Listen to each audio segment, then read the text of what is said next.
Good afternoon, and welcome to the Leadership Lounge Book Club. It's Thursday at noon Pacific, and I'm your host today, Chris Duncan, and I'm joined with my colleagues Alan Edwards and Shannon McCoy. We also have our esteemed guest, Cody, joining us today.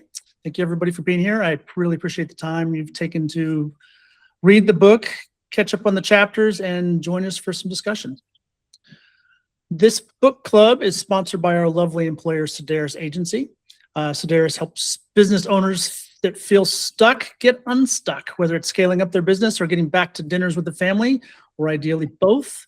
CDAERIS helps with all of those problems. Thank you, CDAERIS, for being our sponsor this week.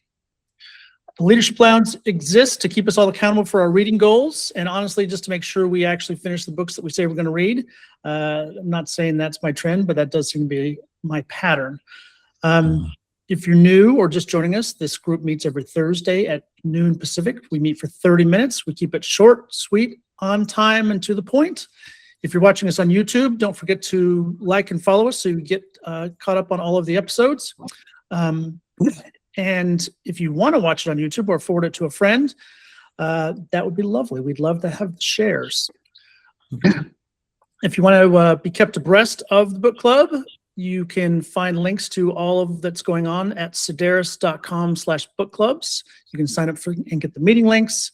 I think that our email that's supposed to remind everybody to be here today is also still broken. That's probably lands squarely on me, but I didn't get a reminder. So that's something that should be fixed for next week. Again, if only there were budget for technology. Anyway, CDAERIS is spelled CDAERIS.com/book club.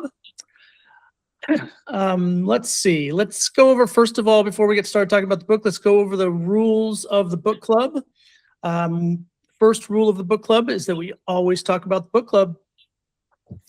Of course. Yeah, I know. Any questions? Well, my wife is like, will you please stop talking about book club? I was like, it's a rule. I have to do this.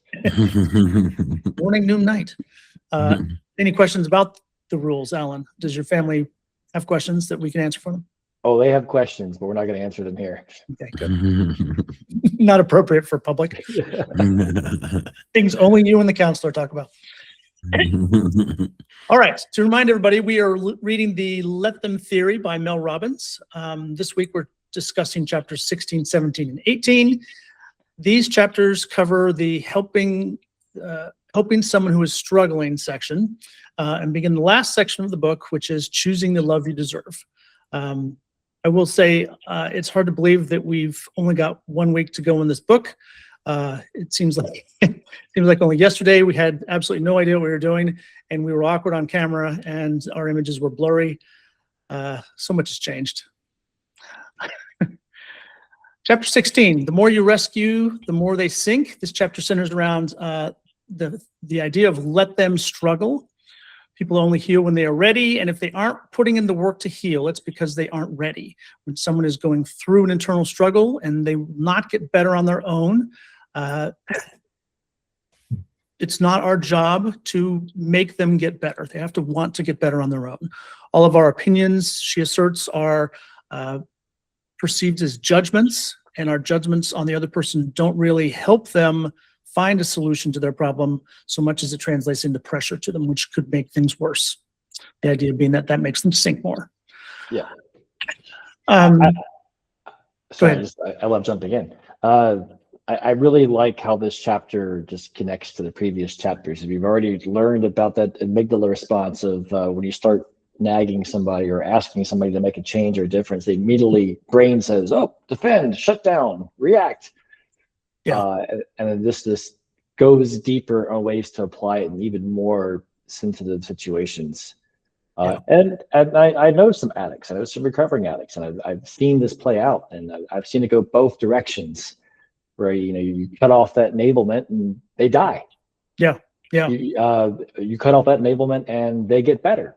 And I don't think that any other change would have changed that, except for perhaps the one that recovered wouldn't have. Yeah, and the rock bottom is a thing. If you've been around people who have addiction problems, their rock bottom is a place, and they have to go there. you can't prevent them from getting there. They're going to get there one way or the other, whether you support them or not. They're going to find the bottom, and that's really the only way to start climbing the mountain back up to the top. I think it's important to recognize the enabler's rock bottom position as well, right? Because there is a point, like with what she says with adult children who you're financially supporting. It's like eventually, man, it's such a drain to keep doing that with no positive reward or direction, right? And at some point you got to just say, okay, enough is enough. And that's a super hard decision, right? I think for anybody, especially a parent. But I think there's a lot to be said for that position as well. Yeah, definitely. I keep doing the worst possible thing you can do with this book, which is saying, you should read this book every time I see a situation. What a dick that makes me out to be. Yeah, I thought about that many times. Yeah. Oh, I wish you would read this book. Oh, I wish you would read this book. So we have to get into the later chapter. Well, actually, the next chapter gives us the answer to how to get that done, which is money. Want to read the book? Here's some money. I had chapter 17 is I think that's really it. Chapter 17 is about influence with money, how it works, how it doesn't work, the good and the bad of influencing with money. It's pretty straightforward, and I think especially any of us that have got kids, this is definitely the way. But also in work, this is also the way. You can definitely influence well and incorrectly with money. Chapter 18. Hey, Chris. Yeah. I'm just curious. You threw us to the work side, right? And I know that you do a lot of work in sales and sales consulting. Can you give me an example of how to influence with money, not just the payment of, but the withholding of, in like a sales commission job way? Yeah, good question. Yeah. We did not plan this. I put him on the spot. Okay, I can handle this. One interesting way that you withhold it is something termed clawbacks, which is if jobs aren't done right, aren't on time, you actually withhold money either until it's done correctly, or if it just can't be done, it actually is reduction in pay and a pull back from paychecks, which is an interesting concept. Like as a salesperson, you want them to not only sell what it is you're selling, but sell it correctly, scope it correctly, and make a happy customer. And if some of those variables don't work out, that they've sold to the wrong customer and the wrong fit, and you make unhappy people, then why are they getting rewarded with a commission? Shouldn't that be reversed? Now, in your experience, right? We talked about addiction briefly. Do you think there's a success rate in there that, doing that very painful thing to a salesperson causes some of them to act right, some of them to quit? Or does it have a different ratio than addicts do? Yeah, I think that's a good question. I think it depends on how it's broached. One, I think you can't just surprise people with these things in work, right? There has to be an expectation when you start out that this is the way you're getting paid. You can't just all of a sudden decide to take payback from somebody on a Tuesday. So they should know the rules going into it. I don't know that that's always the case going into addiction and personal relationships. We don't always know the rules, but in the sales game, everybody should know the rules going into it, and they should be written and well understood, so that if you don't abide by the rules and you sell something that's not a fit and make an unhappy customer, you don't get commission for it. But yeah, I see this similarly. I see this similarly too, Alan, when it comes to leadership and trying to work on a culture of a company, and then as far as incentivizing people who are living up to the values that the CEO, the company decides that this is how we want to live our lives here within this company. This is who we want to show up as every day. And if there's a way to measure that and incentivize these people to reach, I mean, that's a wonderful way too, that again, withholding or giving a bonus for that. I think it's kind of similar to what Chris just stated for sales. Yeah, definitely. Hello, Jay, welcome. Oh, sorry, I was having trouble finding you. I'll put out the bat next time for you. CDAERIS.com/book club. We were talking about this last week, that even internally, we had trouble finding us, and we put it on the webpage so that we could find it. Yeah. And I ironically, always have to go back and search for Chris's email that he sent to me. Oh, there's where we go. Yeah. yeah, this is just bad form. Like, you know, I'm the guy who's supposed to be in charge of our sales and marketing, and I can't even get an email to properly go out to a dozen people to Technology. make sure that they come down to the book club on a Thursday. Yeah. It's a bad state of affairs. Yeah. But yet Alan calls me this morning and says, "Hey, Chris, you going to host book club today?" I'm like, well, I hope I can find the link. Yeah. To be fair, Chris, I did say, actually, I would like to not host book club today. Can you? Yeah, exactly. That's kind of how my day has gone. It's been very, very full, and it's like I can't add one more thing. And I realized it was 2:00, and I was like, "Oh crap, I got to be online." Yeah. Well, let's see. Chapter 18 is the other one that we covered this week. This chapter is about dating and relationships. All three, the running theme on all three of these chapters, and a good portion of the book, is these personal relationships. And she really drills into dating and relationships and letting people self-reflect, or encouraging them not self-reflect on whether their emotions are clouding their judgment on the relationship, and whether or not they should be in the relationship, whether or not the person that they're in a relationship with is a good fit for them, and whether or not they're just reading more into it. Anyway, on and on and on. So this is kind of bundles together with the last two chapters, ironically, even though it's in another section. So normally we try, although we've jumped around a little bit today, a bit wibbly wobbly, but normally we discuss each of these chapters one at a time and kind of dive into them. But on unrelated news, because yesterday was April Fool's Day, I thought it might be interesting to see what happens if we just bundle all three of these together that have very similar themes, and just talk about them as a group of chapters as a group. So I think, Jay, I'm going to pick on you. Okay. Thinking of this as a professional relationship with a manager, a colleague, a direct report, or a client, have you had an instance where you were trying to fix it, fund it, or ignore a particular behavior? And how did that go? That's basically my life. It took me a long time in my career to get to the point where you're comfortable letting those that you supervise, those that you train, to fail, and to not jump in and provide the answer too quickly. And it's a sign of maturity is to stand back, let them try to work their way through the decision process.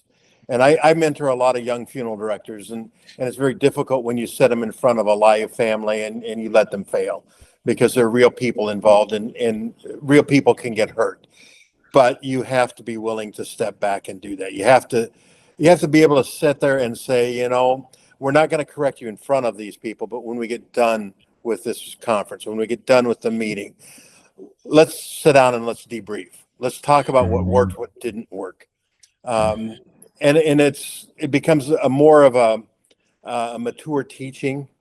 But Mel put in her book, one of the things that really stood out to me was a quote. It says, and she frames it in the term of dating. Dating helps you learn more about yourself, not about finding the one. And it's a very good point. We learn more about ourselves when we let others around us fall, when we let them stumble, and we stay there long enough to pick them up and to guide them in a better way of doing it. Those are lessons they don't learn until they've seen the consequences. And that's a big thing she hits in the previous chapters that flows over to this, is you have to let people be themselves. You have to let them fall. You have to let them reveal in a slow manner who they are. And likewise, you have to be yourself, and you have to reveal yourself to your business colleagues, to the people you're working with, in a manner that they can absorb who you really are. When you try to be something for somebody else, ultimately it falls apart, more so in personal relationships than in business. But still, it's so much easier if you can be who you are all the way through, and that congruity of life, the being the same person inside your work, outside your work, with your family, with your faith, all of that falls together into this one concept she shares here. Yeah. That's a long answer to a short question, but you know what? Yeah, what you were saying, Jay. I don't think she used this word, but everything you said reminds me of the word authenticity. yes, Being who you are consistently all the time. Hell, that's attractive, is what I've heard.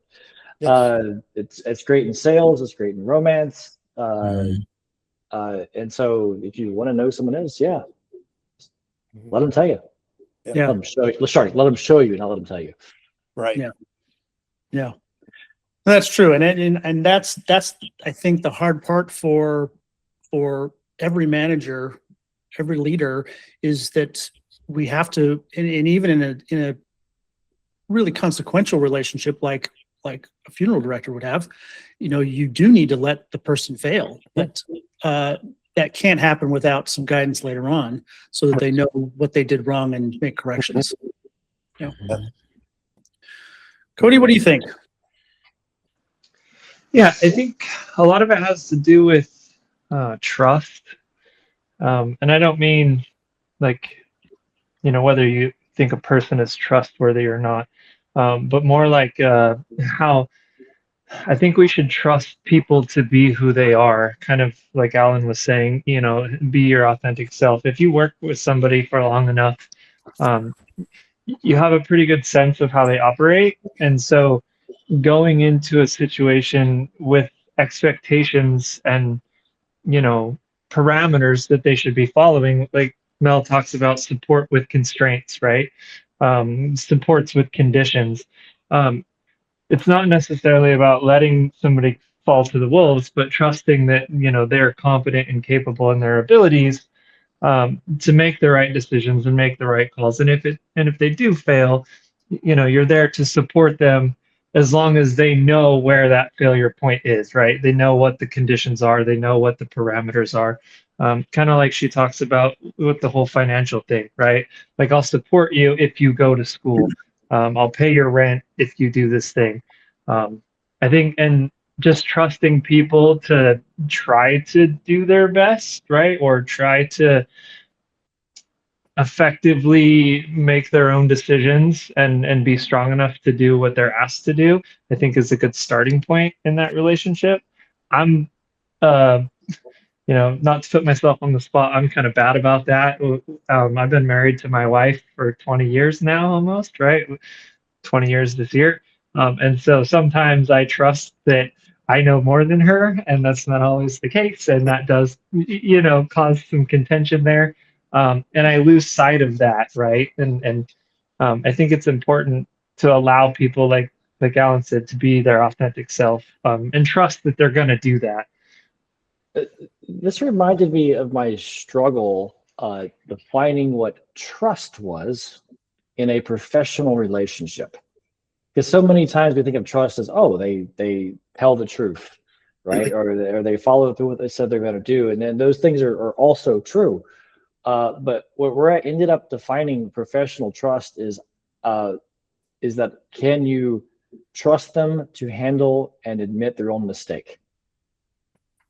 And it's a backwards way of getting around to it, but it's like, do I trust Shannon and Chris to do what they say they do? Of course, even in our very early days of getting to know each other. But the level of professional trust we have now, where I feel in their authentic self that if Chris messes up and doesn't send the email this morning, he's going to tell us publicly in this form, and he's going to fix it because we trust him with his mistake, or he's going to ask for help fixing it, which I'm willing to offer. Thank you. I might need it. Yeah, I like that. I think it's important to trust people are going to be who they are, right? People are creatures of habits. And so you build that professional rapport with somebody. You can kind of, I used to work with a guy for 5 years on the same truck. I pretty much knew everything he was going to do before he did it, right? And so when he deviated from that, that's where that support with conditions comes in. Because clearly something was amiss, something was afoot, and that professional trust boundary had been slightly broken, right? Not to say that he was no longer trustworthy, but there's some external event that's taking place that needs some attention. I think that's a key factor there. And I suddenly was replaying what I just said a lot about professional trust, and I think maybe an easier way to say what I just said was you find out who somebody is authentically during the worst of times, not the best of times. Yeah, crisis has a way of revealing things that we weren't ready for, and because you don't have time to think about it, you have to process in the moment, and that's when you find out who those authentic people are and who you can trust. And it's really easy to have trust and the feeling of that authenticity when things are going well. But wait until something breaks, something didn't go the way it's supposed to, and you find out real quickly who you depend on and who you can trust. Yeah, Absolutely. Yeah. We have a saying, my kids' baseball team, you don't learn from winning every time, right? And it's like you either win or you learn, one of the two. And I think that kind of goes along with that, finding out who somebody really is in a time of crisis, or when something explosive happens, and all of a sudden everything's thrown to the wind and decisions have to be made. Who remains the person that they are, and who switches to that whole nother I don't know what to do type of personality. Mhm. Isn't that the basis for most reality TV shows? What's funny is that Chris Shen and I just started a reality TV show. Not really. We did just create a event series called Scorched and Wiser, which is about storytelling around professional mistakes you made and what you learned, so that we don't have to make the same mistakes. Right now, we're starting in my hometown next week, but hopefully we can expand it soon after. Yeah. Failure is the best motivator and the best teacher. Failure sucks, but instructs. Yeah. If I go back to chapter 16, I noticed that when we look at the guide, the guidebook for this publication, she asked us the question: have you ever experienced a time when practicing emotional detachment brought you surprising peace? And what I related this to is that my answer is yes. And what it relates to is me getting back into coaching and consulting full time. And first, I used to work with larger corporations, then I worked with individuals that had less than 10 employees. And I'm going back to do market research now, and I want to start out with the individuals, right, that have small businesses. And what I'm noticing is how this relates to me is detaching from some of the individuals that I'm finding that they were real challenging, because they would say, well, they don't feel like they need coaching. They feel like they have it all together. Yet I get calls from them on a regular basis to come to lunch, to do dinner, or to have coffee. And what is this? What is that about? Well, I sit there and I become either their therapist or their coach or consultant during that. And I say, isn't that interesting? So me wanting to control that is me wanting to say, look, you need coaching. This is we need to sit down and deep dive into this. But I've learned to detach myself from that and to just focus on our relationship, but detach myself emotionally, because it seems like I'm pressuring them when I flip it back into a sales position, and I'm just accepting where they are at that time, and really just moving on, letting them go. And I'm going to let myself be me, which is to look for an ideal client, but also be a good friend. Yeah. Well, you got a free lunch out of it too. That's why I look at it. Yeah. Why do I keep buying lunch? I'm doing this wrong. Yeah. Well, and I think that they do want help, but for whatever reason, they're not at that, like she said, they're not at that moment where they're willing to actually jump with both feet. They just are putting a toe in and seeing what you have to say about it. So, I guess I don't know whether Mel would agree. I'm calling her first name basis, Mel and I. whether she would agree that, that's a step forward, or whether it's still a denial of the problem and you're just out there fishing around some more still. I don't know. Kind of feel Shannon said something about where they are now, and from a technical training perspective, I've never seen a net benefit of trying to meet somebody where they are instead of trying to coach them to where they should be, right? And so sometimes people just aren't ready, like she says, and my example would be a young high school student who's never been in an intense situation, and you expect them to make critical decisions that are life altering. In my previous career, my expectation that they should just be ready to do that is a false expectation, right? They may want to be there and they may want the help, but emotionally and physically they just aren't yet. And so by trying to meet them where they are, I oftentimes put them ahead of where they are, and that can become a dangerous situation, right? Because you're advancing them past what their capabilities currently are. Yeah. And it sounds like Mel is telling us that it's even perceived as judgment, which makes sense to me. Like, when we're constantly telling them basically in our comments where they should be by now and what they should be doing, it's perceived as judgment, and really it is. It's something we have to deal with. That. Yeah. Yeah. And hide the judgment. Going back to Shannon, you're talking about the lunch and your friends, basically picking your brain free of charge.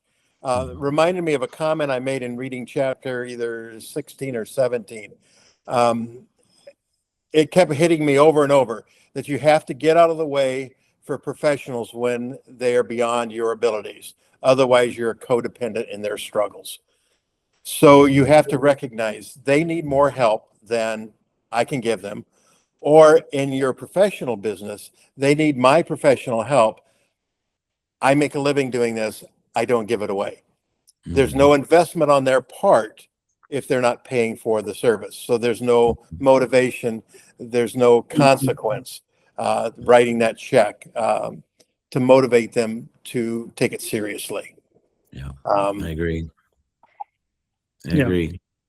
I think that's probably the closest analogy we've come to with the enablement by giving money to the kids in chapter 17. Was basically we're giving them something for free, giving them something for free, and that's just enabling them to continue to not actually fully engage in the problem. Yeah, and then they have the nerve to say, who are you to tell me to do with the resources that you give me? That's a different problem. All right, you guys, we are getting close to the bottom of the hour, so we need to wrap this up. I really want to thank everybody for all the comments and conversation today. Thank you to Shannon McCoy, Alan Edwards, Jake Jacobson, Cody, and myself, Chris Duncan. That's it for the Leadership Lounge today. Tune into your emails for hopefully a reminder of the meeting next week, which will be our last chapter of this book, by the way. Which also, by the way, I will be sending out a survey on LinkedIn and Facebook for what the next book will be. So that's an opportunity to weigh in, or like Modern Politics, pay someone to vote for you, or some other way to get the book that you like read. We will. Until then, watch your inbox for a hopeful sign of the book club, and check out LinkedIn and Facebook. Good afternoon, everybody. We will see you next week at the same time, Thursday at noon Pacific. Alan, as I was finishing my notes for this meeting, I really think we need to level up this intro with a little bit of snazzy music and some graphics, maybe. If only there were budget for technology and an intern. Yeah. We really need to talk to our sponsors about that. Yes. I mean, I think in a AI world, this wouldn't be too hard for us to do. Yeah, you'd think. I did just write an article about how AI is not the solution for everything. So we also have some of our own dog food on that. But that might be the thing. Well, I mean, AI can't do it for us, but we can use AI to get it done. Oh, there we go. That's the flip we need. Or get Liesel to sing the intro for us. Yeah, a live band, that would be leveling up. A live band. You've got connections for this. I know you do. You're just holding back on us. I have a drummer and a singer right here next to me, on the side of this wall. And yet they're not making music for us. Well, I told him to be quiet so I could get on this call. Just getting mixed signals from the crowd, aren't we? Holy cow.